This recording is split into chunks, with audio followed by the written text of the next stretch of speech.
the instructors at Tin Lizzie. Today I'm going to show you how to load fabric onto a Phoenix frame. First I'm going to identify the rollers for you. This roller back here, this one's the pickup roller. All the layers, the top and the batting and the backing, are picked up by this roller after it's quilted and rolled onto it. And it goes right through the throat of the machine. This roller, this back one, it's the farthest back from the machine. This one loads the backing fabric. And this one here, this one that opens up, this is for the top fabric. There's only just this one direction that makes sense to load this because we don't want to get these switched or we will not be able to access the batting with this lifting bar. Now I want to talk to you a little bit about the aprons or the fabric leaders. When you get your frame new, these are in a package, and there are 3 of them, and they are different lengths. This here is the shortest one. It's just this long. This one here for the top fabric, this one is the medium length one. This one here, this is the longest one. It makes sense that they're on the rollers this way because they have different distances to reach when they are all loaded with fabric. The next thing I want to tell you is how you get the fabric aprons or leaders onto the poles. These are on with Velcro. When it comes in the package, when these leaders come in the package, it's already sewn to the fabric piece, and the other half of the Velcro is a peel and stick. So you'll draw a line down the pole so you can stay straight, and you will peel the paper off the back so this is, and it's sticky, and it'll stick right down to the pole. It's a really nice system because I'll tell you a couple of really good tips on having them detach from the poles like they do. If you get mixed up and you roll the top onto the back roller, you can just pull the Velcro off and switch them around and it'll be just fine. Another neat thing is, instead of standing at the machine and pinning to the fabric rollers, if you decide you want to sit, you can detach the fabric from the roller and sit down and pin your quilt or fabric to that apron, and then just put it right back on. Another thing that I really enjoy is I have more than one set of leaders, more than one set of these aprons. And I can be working on a quilt, and if I have that emergency quilt come up where the shower's on Saturday or the wedding's on Saturday, I have to do that emergency piece, I can just peel one right off the machine and put another one on. It works great too if my girlfriend wants to quilt something in between what I'm doing, and she can borrow those and load a piece on there, and she can sneak a piece in between what I'm doing. The next thing to know about these fabric leaders is that the center marks are extremely important. So I take a tape measure and I measure from one end all the way down to the other end, and I divide that measurement in half and I find where that is, and I put the mark right on the fabric. Now I use a Mark Be Gone, and that is a mark, water-soluble pen that just can come off just by dampening it or spritzing it with water. And when you're a very new quilter, long armor, you might want to make notes with the water-soluble pen right on here that this is the top roller, and you might want to make pinning comments or whatever to remind yourself which way it rolls or which roller it is. Those, once you've loaded your machine several times, you'll know automatically which way they roll and how that all works, so then you can just spritz that with water and your notations are gone. And if you're an occasional quilter where you might only be quilting every couple of months, you might want to leave the notes on there so that when you come back to that, that's a good reminder and you won't have to look up again and remind yourself of how that all goes together. So these marks, they should correspond all the way across. The center mark and all these rollers should correspond all the way across. And now I'm going to get the fabric and show you how they attach to these leaders. Here's the sample of my quilt sandwich. The top is black, the batting in between, and my backing is white. And I made it that way so you'd be able to easily see which one is which. Now I talked to you a little bit about how we decide which way it goes on the machine. If you put a quilt on so that you are starting at the side and you quilt and you will end up with the other side pinned to the roller, then that's the long way.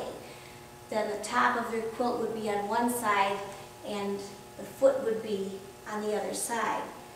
Sometimes we load that way because we can get done with less rows of pantograph working our way across the quilt. If we turned that same quilt so that we had the foot of the quilt on the pickup roller and the side on each side, it's a little bit longer. It takes more rows of pantograph to go that direction. But sometimes the pattern that we are quilting has a right side up. Reindeer, Christmas trees, snowmen. And we like to see those while we are quilting the right side up. It's just easier to do that. So you might decide, if you had a reindeer pattern on your pantograph on the back, to load it so that you were starting with the foot of the quilt against the pickup roller, and you'd be stacking your rows as you went. If you're freehanding, it doesn't really matter unless you like to see your patterns right side up. But it takes a little less time if you load side to side. Seems like you get done quicker. So now I'm going to show you how I mark to get ready for put those on the center. I want to load this top fabric this direction, and I want to put it on this roller. So to find the center, I will fold it in half. Now there's several ways to do this. You can mark with a white piece of chalk, or you could put just cut a little bit of a notch off, and that leaves just a little notch here, and you can see that and you won't lose track of where that is. If it's a customer piece, you might want to mark that with a Mark Be Gone or the white chalk. So I use Mark Be Gones on white fabric or lighter colors, and I use chalk on the darker ones. But if it doesn't matter because you're going to be applying the binding yourself, you just can cut those notches really small, and then they won't show up too deep into the fabric, and the binding will cover up that little bitty notch that you made. So when I find the center, then I would pull the leader out a little bit so I can get a hold of it, and I match this notch or mark with the one mark in the center on the top apron.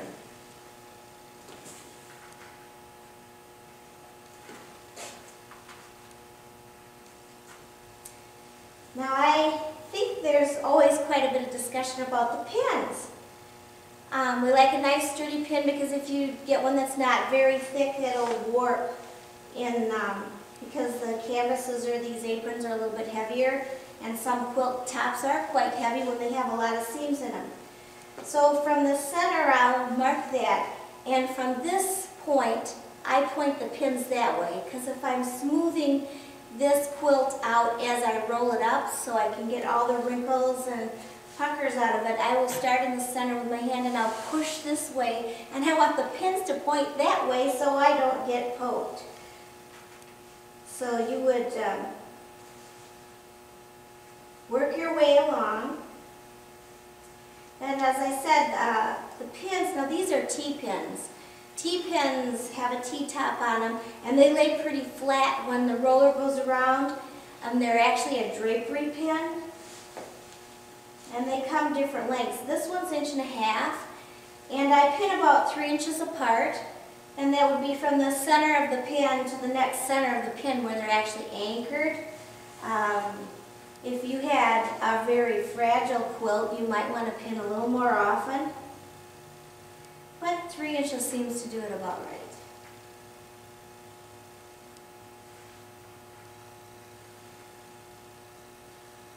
If you are one of those people that can only pin one direction and you struggle with putting the pins in the other way, I mean, you will learn after a while.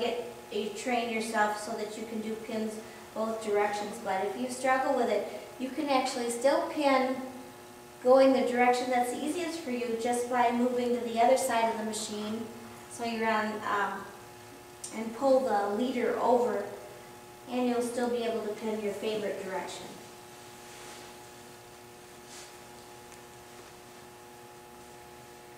The little beaded head pins, we found often that those little bead heads, they can pop off.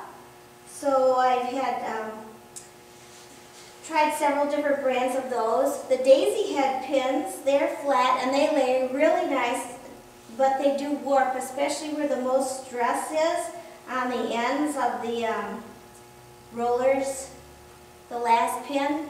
So I pretty much, if I'm using a weak pin like the daisy head ones, I actually lose the, I throw those away and I'm losing pins all the time because they warp. So I prefer the drapery pins.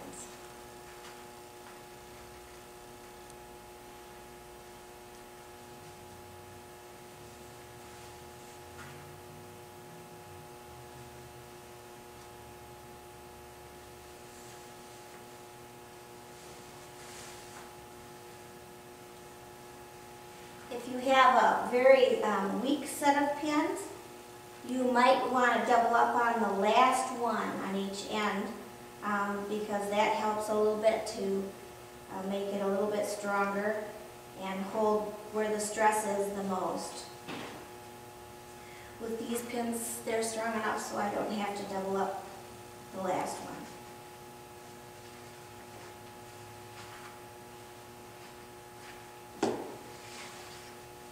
This would be the one that you would double up on if you had just a weak pin. Then, like I said, I actually put this on so you can hear. This is the ratchet. I go like 3 times, and then I'll smooth the wrinkles out.